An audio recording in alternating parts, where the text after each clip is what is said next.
Guys ഇന്ന് ഞായറാഴ്ചയാണ്. അതിൻ്റെ കൂടെ തിരുവോണമായതുകൊണ്ട് നമുക്കിന്ന് പള്ളിയിൽ പോകാമെന്ന് വിചാരിച്ചു. ദൈവം കല്ലുമുള്ള നിറഞ്ഞ വഴി കൂടെയാണ് പോയതെങ്കിൽ നമ്മൾ കുണ്ടും കുഴി നിറഞ്ഞ റോഡിലൂടെയാണ് പോയിക്കൊണ്ടിരിക്കുന്നത്. നമ്മൾ കണ്ണാടിയും മാസ്കും വെച്ചേക്കുന്നത് ഷോ കാണിക്കാനല്ല. ഇവിടുത്തെ റോഡിൻ്റെ അവസ്ഥ അതുപോലെയാണ്.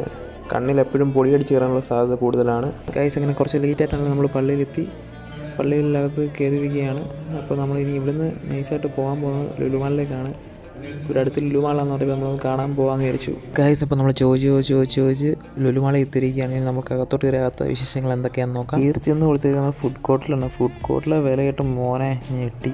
ആ വില കേട്ട് ഞെട്ടിയിരിക്കുന്ന സമയത്താണ് എൻ്റെ ഈ 4 വീലുള്ള വണ്ടി കിട്ടുന്നത്. അത് ഓടിച്ചാൽ ആ ലുലുമാൾ മൊത്തം കിടന്ന് കറങ്ങി. നല്ല രസമായിരുന്നു അത് ഓടിക്കാൻ. പി അടിച്ച് അതിൻ്റെ ഇടയ്ക്ക് പോയപ്പോൾ ഒരു വണ്ടി അതിൻ്റെ ഇടയ്ക്ക് കയറി വന്നു. പിന്നെ അതിന് സൈഡ് കൊടുത്ത് കയറിപ്പോയി. അങ്ങനെ വണ്ടി ഓടിച്ച് നടന്നപ്പോഴാണ് വഴി ഡേറ്റ്സൊക്കെ വലിച്ചു വാരിയിട്ടേക്കുന്നത് കണ്ടത്. അതിൻ്റെ കൂടെ നമ്മളിങ്ങനെ കറങ്ങി നടന്നപ്പം കുറേ വണ്ടികളിനകത്ത് സാധനങ്ങൾ ഫുള്ളായിട്ട് പോകുന്നു. നമ്മുടെ വണ്ടിയാണെങ്കിൽ കാലി. സ്വന്തമായിട്ട് കാറിനകത്ത് ഞാൻ കാറിലോട്ട്